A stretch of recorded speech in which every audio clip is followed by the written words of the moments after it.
이렇게 비가 오고 있는 날씨에 시청자분들은 무엇을 하고 계신가요? 파전에 막걸리 드시고 계신가요? 저는 지금 몽골에서 일어나고 있는 충격적인 일을 보고 있습니다. 징기스칸의 대제국의 나라 몽골. 과거 한때 우리 대한민국은 북방민족에게 자주 침략을 당하고 괴롭힘을 많이 당했었는데요. 하지만 지금은 침략이 아닌 우리나라에게 노동력을 제공하기 위해 많이 유입되고 대한민국이 몽골에게 기술을 전파하고 있습니다. 그런데 세계 지도에서 찾아보기도 힘든 작고 작은 대한민국이 몽골 현지에서 점점 몽골을 흡수해버리는 일이 벌어졌다고 합니다.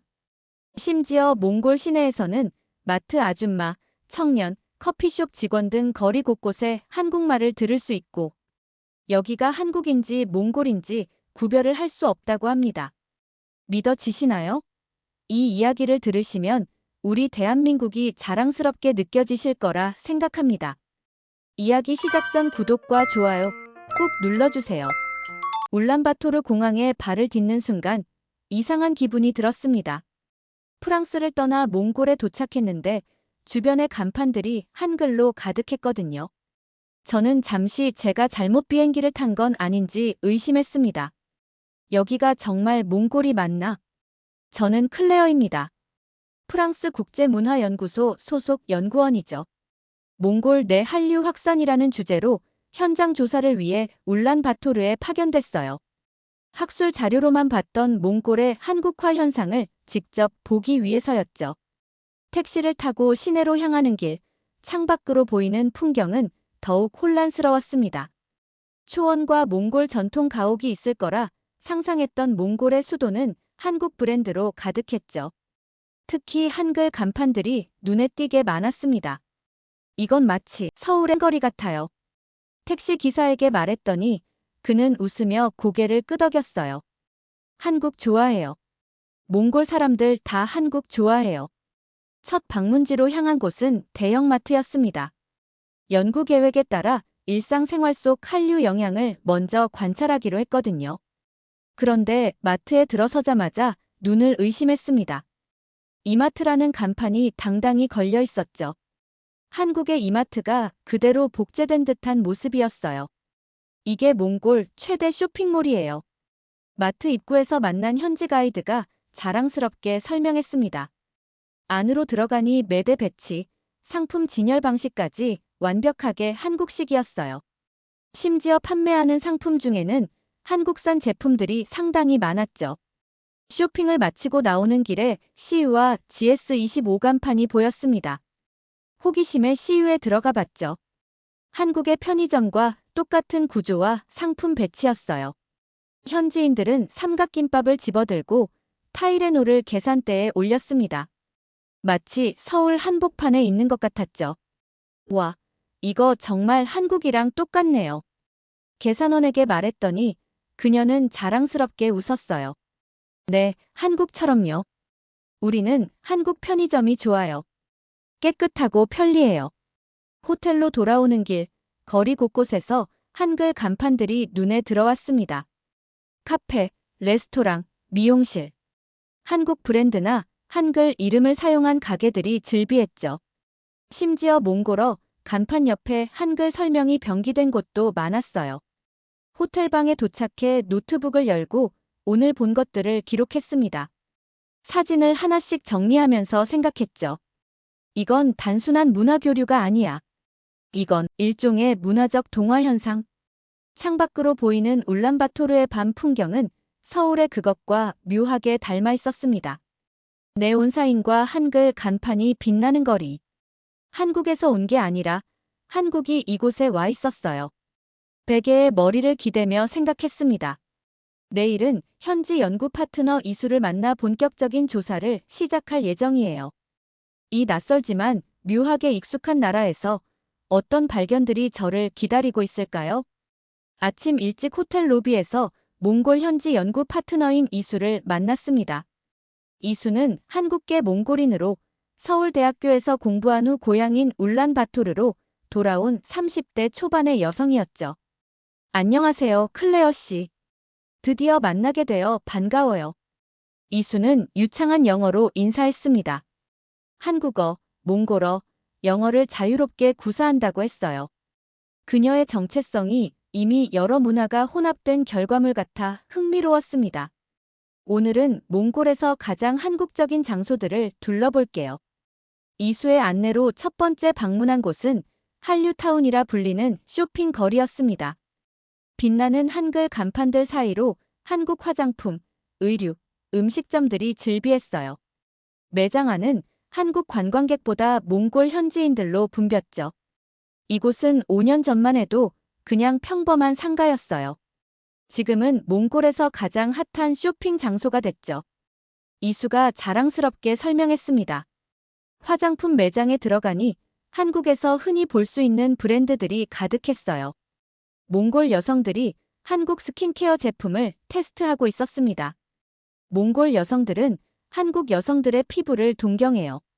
그래서 K-뷰티가 엄청난 인기죠. 이수의 말에 고개를 끄덕였습니다.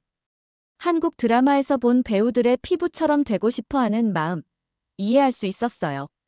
점심시간, 이수는 저를 서울식당이라는 곳으로 데려갔습니다. 입구부터 한국 고깃집 분위기가 물씬 풍겼죠.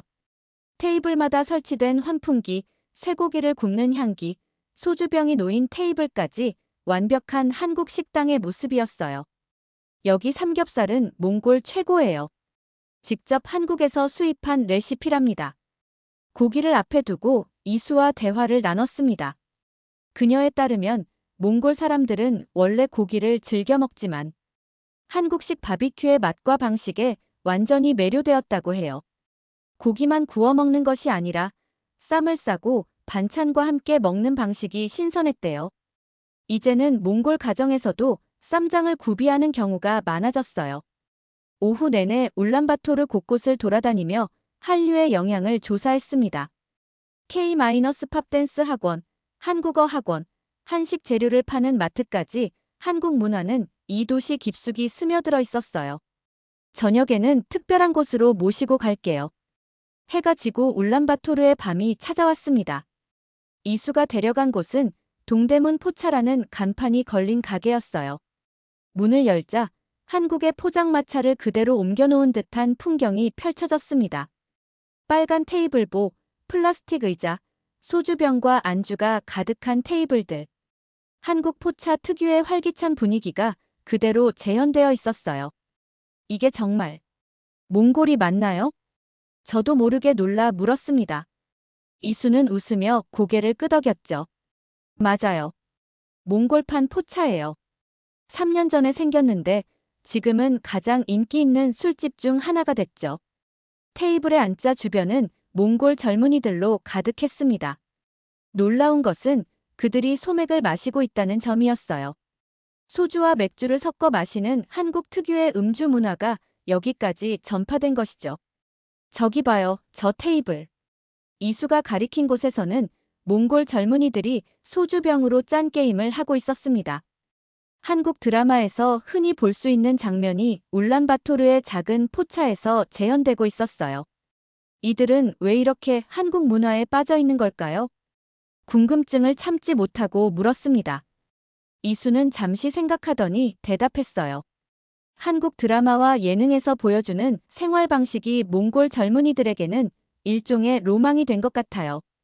특히 포차 문화는 젊음, 자유, 현대적 라이프 스타일의 상징이 됐죠. 그날 밤 소맥을 마시며 몽골 젊은이들과 대화를 나눴습니다. 그들 대부분은 한국 드라마를 통해 포차 문화를 알게 되었고 이곳에서 그 경험을 재현하고 싶어 한다고 했어요. 몇몇은 심지어 한국어로 건배사를 외치기도 했습니다. 원샷, 건배. 호텔로 돌아오는 길, 머릿속은 온통 질문들로 가득했습니다. 단순한 문화적 모방을 넘어 무언가 더 깊은 현상이 일어나고 있는 것 같았어요. 이 낯선 나라에서 이렇게 익숙한 풍경을 보게 될 줄은 몰랐습니다. 일기장에 오늘의 경험을 적으면서 생각했습니다. 이것은 단순한 문화 침투일까? 아니면 진정한 공감의 확산일까? 왜 몽골 사람들은 이렇게 한국 문화에 열광하는 걸까? 내일은 이 질문들에 대한 답을 찾아 더 깊이 파고들어야겠다고 다짐했습니다. 아침 일찍 이수의 제안으로 몽골 최대 대학교인 몽골 국립대학을 방문했습니다. 캠퍼스에 들어서자 한국어과 건물이 눈에 띄었어요. 놀랍게도 그곳은 다른 어학과에 비해 훨씬 크고 현대적이었습니다. 우리 대학의 한국어과는 지원율이 가장 높아요. 영어과보다도 인기가 많죠. 이수가 자랑스럽게 설명했습니다. 건물 안으로 들어가니 복도 벽면에는 한글 알파벳과 한국 문화 포스터가 가득했어요. 학생들은 서로 한국어로 인사를 나누고 있었죠. 안녕하세요. 오늘 날씨 좋네요. 네, 정말 좋아요. 수업 끝나고 카페 갈래요? 저는 그들의 대화를 듣고 깜짝 놀랐습니다. 발음이 거의 완벽했거든요. 원어민처럼 자연스러웠어요. 이수, 저 학생들 발음이 정말 좋네요. 한국에서 살다 온 건가요? 이수는 고개를 저었습니다. 아니요. 대부분 몽골에서 태어나고 자랐어요. 한국 드라마와 예능을 통해 한국어를 배운 경우가 많죠. 요즘은 유튜브로 한국어 학습 콘텐츠를 쉽게 접할 수 있거든요. 수업 중인 한 강의실을 조용히 들여다보았습니다. 30명 정도의 학생들이 한국 드라마 장면을 보며 대사를 따라 읽고 있었어요. 그들의 눈빛에서 단순한 학습 이상의 열정이 느껴졌습니다. 이 학생들은 단순히 언어를 배우는 게 아니에요. 한국 문화, 한국적 감성을 배우고 있는 거죠. 이수의 말에 고개를 끄덕였습니다. 그녀의 안내로 학생 동아리방에 들어가 보니 한류 팬클럽 회원들이 모여 있었어요. 벽면에는 BTS, 블랙핑크, 드라마 포스터가 빼곡했죠. 한 여학생이 다가와 유창한 한국어로 인사했습니다. 안녕하세요. 프랑스에서 오셨다고 들었어요. 프랑스에도 K-팝이 인기 있나요? 그녀와 대화하면서 알게 된 사실은 더 놀라웠습니다. 이 학생은 한국에 한 번도 가본 적이 없지만 한국 드라마의 명대사를 줄줄 외우고 있었어요. 심지어 별에서 온 그대, 응답하라, 1988 같은 드라마의 대사를 상황에 맞게 인용할 줄도 알았죠. 저희에게 한국 드라마는 단순한 오락이 아니에요. 인생의 교과서 같은 거죠. 그녀의 진지한 표정이 인상적이었습니다. 다른 학생들도 고개를 끄덕이며 공감했어요. 점심시간 학생 식당으로 이동했습니다. 메뉴판을 보니 불고기, 김치찌개, 비빔밥 같은 한식이 대부분이었어요. 학생들은 자연스럽게 젓가락을 사용하고 있었죠. 몽골 전통적으로는 숟가락이나 손으로 식사하는데 요즘 젊은이들은 젓가락 사용이 익숙해요. 한국 문화의 영향이죠. 이수가 설명해 주었습니다. 저는 김치찌개를 주문했고 그 맛은 서울에서 먹던 것과 별반 다르지 않았어요. 오후에는 캠퍼스 내 작은 공연장으로 향했습니다. 그곳에서는 K-팝 커버 댄스 대회가 열리고 있었어요. 학생들은 원곡 뮤직비디오의 안무를 완벽하게 재현하고 있었습니다. 관객들은 열광적으로 응원하며 한국어 응원 구호를 외쳤죠. 몽골 최고! 파이팅! 공연 중간 한 학생 그룹이 방탄소년단의 봄날을 불렀습니다. 한국어 발음이 너무 정확해서 눈을 감으면 원곡과 구분하기 어려울 정도였어요. 노래가 끝나자 관객들은 일제히 휴대폰 플래시를 켜고 좌우로 흔들었습니다. 마치 한국의 콘서트장을 보는 듯한 광경이었죠. 이 학생들, 한국에 가본 적 있나요? 이수에게 물었습니다. 그녀는 고개를 저었어요. 대부분은 아직 한 번도 가보지 못했어요.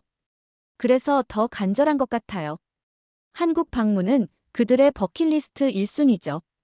공연이 끝난 후 출연자들과 이야기할 기회가 있었습니다. 그들에게 한국 문화의 매력이 무엇인지 물었어요. 한국 드라마와 음악은 우리 마음에 직접 말을 걸어요. 언어는 달라도 감정은 같으니까요. 한 학생의 대답이 가슴에 와닿았습니다. 다른 학생은 이렇게 말했어요. 한국 드라마에서 보여주는 포차에서의 술자리, 한강에서의 데이트, 친구들과의 소소한 일상. 그런 장면들이 우리의 로망이에요. 언젠가 꼭 경험해보고 싶어요. 캠퍼스를 나오면서 머릿속에는 새로운 질문이 떠올랐습니다. 이것은 단순한 문화 침투일까요? 아니면 진정한 공감의 확산일까요? 왜 한국 문화는 이토록 국경을 초월하는 힘을 가지고 있는 걸까요? 호텔로 돌아오는 길, 이수와 이런 질문들에 대해 대화를 나눴습니다. 언어는 다르지만 감성은 닮았다고 생각해요. 한국 문화가 보여주는 정서적 깊이와 관계의 따뜻함이 몽골 사람들의 마음을 움직인 것 같아요. 그날 밤 노트북을 펼쳐 연구 노트를 작성하면서 단순한 학술적 호기심을 넘어선 감정이 일었습니다.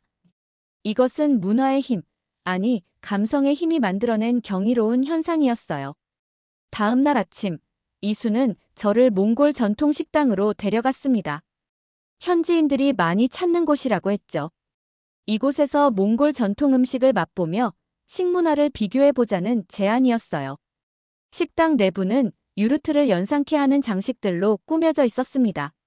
메뉴판을 보니 대부분 고기와 밀가루 위주의 음식들이었어요. 이수가 대표적인 몽골 음식 몇 가지를 주문했습니다. 이건 보츠라고 하는 만두예요. 그리고 이건 호르호그, 돌을 달궈서 고기를 익히는 전통 방식의 요리죠. 이수에게 몽골 전통 식단에서 채소의 위치를 물었습니다.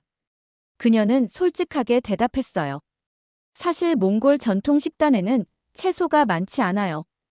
유목 생활에서는 채소 재배가 쉽지 않았거든요. 음식이 나왔습니다. 맛은 있었지만 식사를 마치고 나니 뭔가 부족한 느낌이 들었어요. 채소가 적어서 그런지 좀 무거운 느낌이네요. 바로 그 점이 한식이 몽골에서 인기를 끄는 이유 중 하나예요.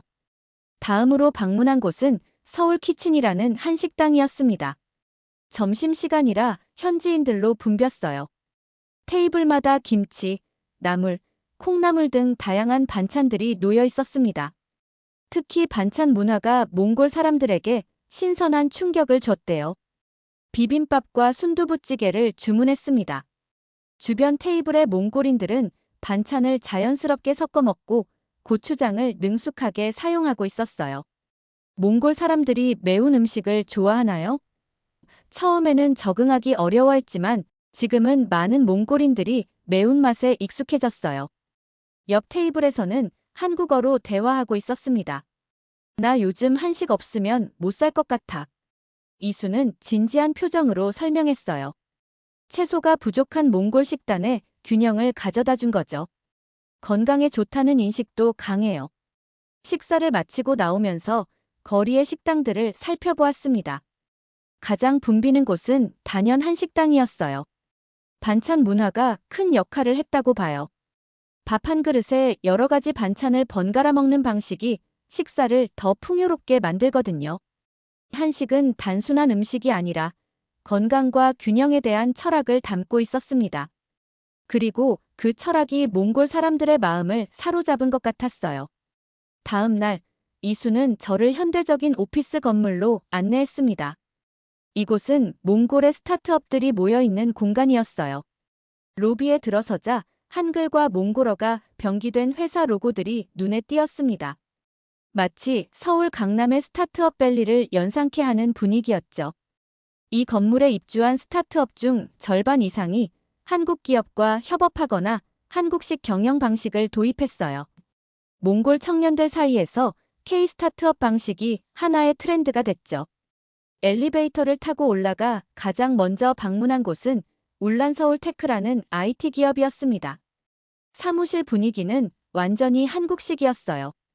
여러 팀이 모여있는 개방형 공간, 한쪽에 마련된 작은 카페테리아, 벽에 붙은 화이팅, 포스터까지. 심지어 입구에는 신발을 벗고 들어가는 공간도 있었습니다. 이 회사 대표가 서울대 공대를 졸업했대요. 한국 스타트업 문화를 그대로 가져왔죠. 빨리빨리 문화부터 시작해서 야근 문화까지요. 직원들과 대화할 기회가 있었습니다. 놀랍게도 그들은 한국식 회식 문화까지 도입했다고 했어요. 한국 드라마에서 본 것처럼 회식에서 소주잔을 돌리며 게임을 한다고 했죠. 매달 말 팀원들과 함께 삼겹살 데이를 해요. 회사에서 지원해주죠. 처음에는 어색했지만 이제는 팀 결속력을 다지는 중요한 문화가 됐어요. 한 직원은 자신의 책상 위에 놓인 BTS 굿즈를 자랑스럽게 보여주었습니다. 사무실 곳곳에 한국 문화의 흔적이 묻어 있었어요. 다음으로 방문한 곳은 화장품 회사였습니다. 그들의 제품은 한국 화장품과 거의 동일한 디자인이었어요. 심지어 톤업 크림, 에센스 같은 한국식 화장품 용어를 그대로 사용하고 있었죠. 제품 진열대는 마치 명동의 화장품 가게를 그대로 옮겨놓은 듯 했습니다. 몽골 여성들은 한국 화장품을 신뢰해요. 그래서 저희도 한국 스타일을 참고했죠. 패키지부터 성분까지요. 마케팅 담당자가 자랑스럽게 설명했습니다. 사무실 한쪽에는 한국 드라마 속 메이크업 장면을 분석하는 팀도 있었어요. 그들은 여배우들의 화장법을 연구하여 몽골 여성들에게 맞게 재해석하고 있었습니다. 세 번째로 방문한 곳은 배달 앱 회사였습니다. 그들의 앱은 한국의 배달의 민족을 그대로 복제한 듯 했어요. 귀여운 캐릭터, 음식점 평가 시스템, 심지어 배달원들의 유니폼까지 비슷했습니다. 한국의 배달 문화는 혁명적이었어요. 저희도 그 시스템을 도입했죠. 이제 울란바토르 어디서든 30분 이내에 음식 배달이 가능해요. 몽골 전역에 퍼진 한국 브랜드와 서비스들을 하루 종일 조사했습니다. K-뷰티, K-푸드, K-편의성 문화가 깊숙이 침투해 있었어요. 편의점, 카페, 음식점, 심지어 사무실 문화까지 한국식으로 변화하고 있었습니다. 왜 한국식 경영 방식이 이렇게 인기가 있나요? 이수는 잠시 생각하더니 대답했습니다. 효율성과 창의성의 균형 때문이라고 봐요. 몽골은 러시아식 경직된 시스템에 익숙했거든요. 한국식은 수직적이면서도 혁신을 존중하죠. 그리고 빠른 성장을 이룬 한국의 모델이 개발도상국인 몽골에 희망을 주는 것 같아요. 저녁 한 카페에서 마주한 광고판에는 몽골 모델이 한국 아이돌처럼 스타일링한 모습이 있었습니다. 헤어스타일, 메이크업, 포즈까지 한국 스타일이었어요. 이건 단순한 모방이 아니라 선택인 것 같아요. 깨달음이 왔습니다. 몽골 사람들은 한국 문화의 표면적인 것만 따라하는 게 아니라 그 속에 담긴 가치와 방식을 선택하고 있었어요. 오늘은 울란바토르의 번화가를 둘러보기로 했습니다. 거리에 나서자 한글 간판들이 시선을 사로잡았어요. 강남 스타일, 서울 카페, 한류마트. 마치 한국의 작은 도시에 와 있는 듯한 착각이 들었습니다. 쇼핑몰에 들어가니 K-팝이 흘러나오고 있었어요. 매장 직원들은 한국 패션을 그대로 복제한 듯한 옷차림이었고, 심지어 한국식 인사말로 고객을 맞이했습니다. 안녕하세요.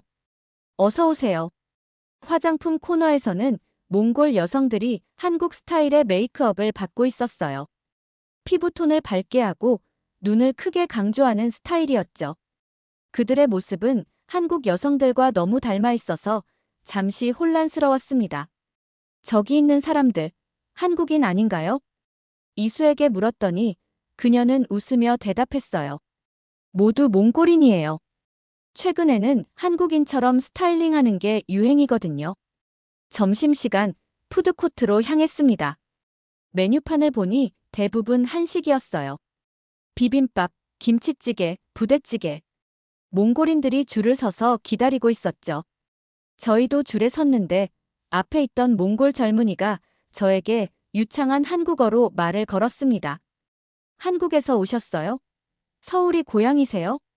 제가 프랑스인이라고 하자 그는 놀란 표정을 지었어요. 정말요? 한국인 같아 보여서. 죄송해요. 이 순간 깨달았습니다. 저는 동양인이라서 그가 제가 한국인이라고 생각했던 거예요. 그만큼 그에게 한국인은 친숙한 존재였던 거죠. 오후에는 이수가 자신의 경험을 들려주었습니다. 한국에서 4년간 유학했던 그녀는 돌아온 후 종종 너 외국인 맞아? 라는 질문을 받는다고 했어요. 처음엔 웃겼는데 점점 복잡한 감정이 들더라고요. 몽골인인 제가 왜 외국인처럼 보여야 하나 하는 생각이요. 이수의 말은 문화 동화의 역설을 보여주고 있었습니다. 그녀는 몽골인이지만 한국 문화에 깊이 영향을 받은 탓에 자국에서 이방인처럼 느껴진다고 했어요. 저녁에는 고려인 마을을 방문했습니다. 이곳은 소련 시절 중앙아시아에서 이주해온 고려인들이 모여 사는 곳이었어요. 그들은 한국어와 러시아어, 몽골어를 섞어 사용하고 있었습니다. 저희는 한국도, 러시아도, 몽골도 아닌 그 경계에 있는 사람들이에요. 고려인 할머니의 말씀이 가슴에 와닿았습니다. 정체성이란 무엇일까요? 언어일까요? 문화일까요? 아니면 그 무언가가 더 있을까요? 호텔로 돌아오는 길, 저 자신도 이 도시에 동화되고 있음을 느꼈습니다. 아침에 일어나 김치찌개를 먹고 K-팝을 들으며 거리를 걷고 한국식 카페에서 작업하는 일상이 자연스러워졌어요. 프랑스인인 제가 한국화된 몽골에 적응하고 있다니 참 아이러니하네요. 이수는 생각에 잠긴 저를 보며 미소 지었습니다. 문화는 유동적인 거예요. 정체성도 마찬가지고요. 우리는 모두 조금씩 변해가는 중이니까요. 연구의 마지막 부분으로 이수는 저를 울란바토르 외곽의 유목민 가족에게 데려갔습니다. 도시의 한국화 현상을 본 후 전통을 지키며 사는 몽골인들은 어떤 모습일지 궁금했거든요. 초원 위에 자리한 유르트에 도착했을 때 처음으로 진짜 몽골을 보는 것 같았습니다. 끝없이 펼쳐진 초원, 말들이 자유롭게 뛰어다니는 모습, 전통 의상을 입은 유목민 가족이 우리를 맞이했어요. 이분들은 4대째 유목 생활을 이어오고 계세요. 도시에 정착하지 않고 계절에 따라 이동하며 살고 계시죠. 이수가 설명했습니다. 유르트 안으로 들어가니 전통적인 몽골 가정의 모습이 펼쳐졌어요. 중앙에 난로가 있고 주변으로 침대와 가재도구들이 정리되어 있었습니다. 가족 중 10살쯤 되어 보이는 아이가 특히 호기심 많은 눈으로 저를 바라보았어요. 이수가 그 아이와 몽골어로 대화를 나눈 후 웃으며 말했습니다. 나랑구아라는 이름의 소녀예요. 프랑스에 대해 궁금해하네요. 나랑구아와 대화를 나누면서 그녀의 방을 구경할 수 있었습니다. 유르트 한쪽에 마련된 작은 공간이었어요. 그리고 거기서 놀라운 광경을 목격했죠.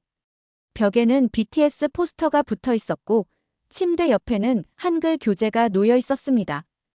유목민의 텐트 안에서 한류의 흔적을 발견하다니 정말 예상치 못한 장면이었어요. 나랑구아, 너 BTS 좋아하니? 이수를 통해 물어보았습니다. 소녀는 수줍게 웃으며 고개를 끄덕였어요.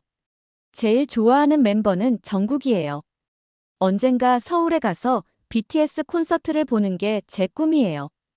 유목민 소녀의 꿈이 서울에서 BTS를 보는 것이라니. 그 순간 문화의 힘이 얼마나 강한지 실감했습니다. 국경도 생활 방식의 차이도 넘어서는 힘말이에요. 나랑구아의 어머니는 도시에서 가져온 물품들을 보여주셨습니다. 현대적인 생활용품들 사이에 한국산 라면, 김치, 화장품이 있었어요. 매달 한 번씩 도시에 나가서 필요한 것들을 사오신대요. 그 중에 꼭 포함되는 게 한국 제품들이라고 해요. 이수가 번역해 주었습니다. 심지어 이 가족은 태양광 패널로 작은 TV를 켜서 한국 드라마를 시청한다고 했어요.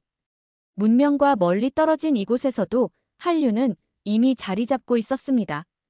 나랑구아가 자신의 한글 공책을 보여주었어요. 아직 서툴지만 열심히 한글을 연습한 흔적이 역력했습니다. 그리고 그녀가 한국어로 말했어요. 안녕하세요. 저는 나랑구아입니다. 만나서 반갑습니다. 그 순간 눈물이 왈칵 쏟아질 뻔했습니다.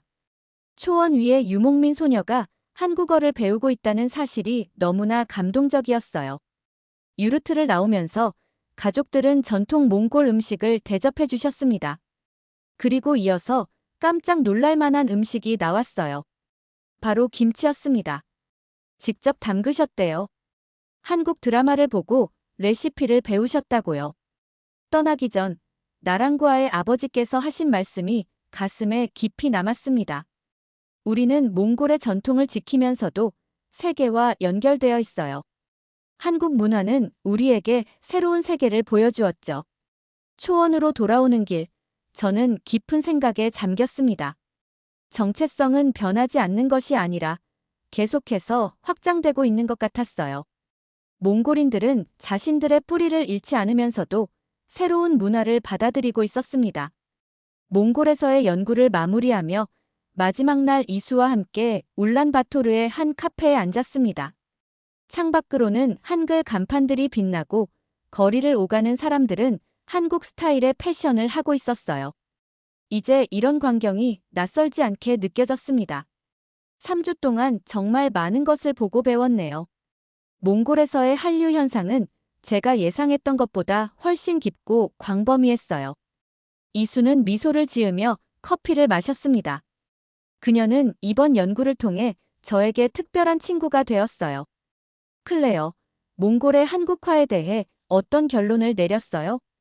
잠시 생각한 후 대답했습니다. 처음에는 단순한 문화적 모방이라고 생각했어요. 하지만 이제는 달리 봐요. 이건 선택이고 공감이며 어쩌면 일종의 문화적 공명이라고 할 수 있을 것 같아요. 이수의 얼굴에 공감의 표정이 번졌습니다. 정확해요. 몽골 사람들은 한국 문화에서 자신들이 추구하는 가치와 감성을 발견한 거예요. 그게 단순한 모방이 아닌 진정한 연결을 만들어냈죠. 호텔로 돌아가 짐을 싸는 동안 그동안의 경험들이 머릿속을 스쳐 지나갔습니다. 몽골의 포차에서 소맥을 마시던 순간 한국어를 배우는 유목민 소녀의 웃음, 한국식 스타트업에서 만난 열정적인 청년들. 이 모든 것이 저에게 깊은 인상을 남겼어요.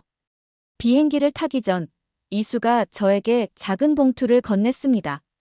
봉투 위에는 한글로 클레어에게라고 쓰여 있었어요. 비행기에서 읽어보세요. 공항에서 이수와 작별 인사를 나누며 저는 그녀에게 약속했습니다. 이 연구 결과를 꼭 좋은 논문으로 만들겠습니다. 그리고 꼭 다시 올게요. 비행기에 탑승한 후 저는 이수가 준 봉투를 열었습니다. 안에는 손으로 직접 쓴 편지가 들어 있었어요. 클레어에게 당신과 함께한 시간은 저에게도 특별했습니다. 당신의 눈을 통해 우리 몽골과 한국의 관계를 새롭게 보게 되었어요. 몽골과 한국은 다른 나라가 아니야. 같은 무지개의 다른 색일 뿐이야. 무지개가 아름다운 이유는 여러 색이 함께하기 때문이잖아요. 당신도 이제 그 무지개의 일부가 되었어요. 언제든 무지개의 나라로 돌아오세요. 우리는 당신을 기다릴게요. 당신의 친구, 이수. 편지를 읽는 동안 눈물이 흘렀습니다. 이 여정은 단순한 연구 프로젝트를 넘어 제 인생의 중요한 전환점이 되었어요. 프랑스로 돌아가는 비행기 창밖으로 점점 작아지는 울란바토르를 바라보며 머릿속에서는 새로운 계획이 그려지기 시작했습니다. 몽골과 한국의 문화적 연결, 그 아름다운 공명의 순간들을 박사 논문의 주제로 삼기로 했어요. 그리고 언젠가 이 연구를 마친 후에는 서울로 가서 몽골에서 본 한국의 모습과 실제 한국을 비교해보고 싶다는 생각이 들었습니다. 이것은 끝이 아니라 새로운, 더 크고 아름다운 이야기의 시작이었어요. 비행기가 구름 위로 올라가자 아래로는 무지개가 보였습니다. 마치 이수의 편지에 대한 답장처럼 느껴졌어요. 그래, 우리는 모두 같은 무지개의 다른 색일 뿐이야. 그리고 나는 이제 그 무지개의 나라로부터 초대장을 받았어. 창밖의 무지개를 바라보며 저는 미소 지었습니다. 이 여정은 끝났지만 진짜 모험은 이제 시작이었으니까요.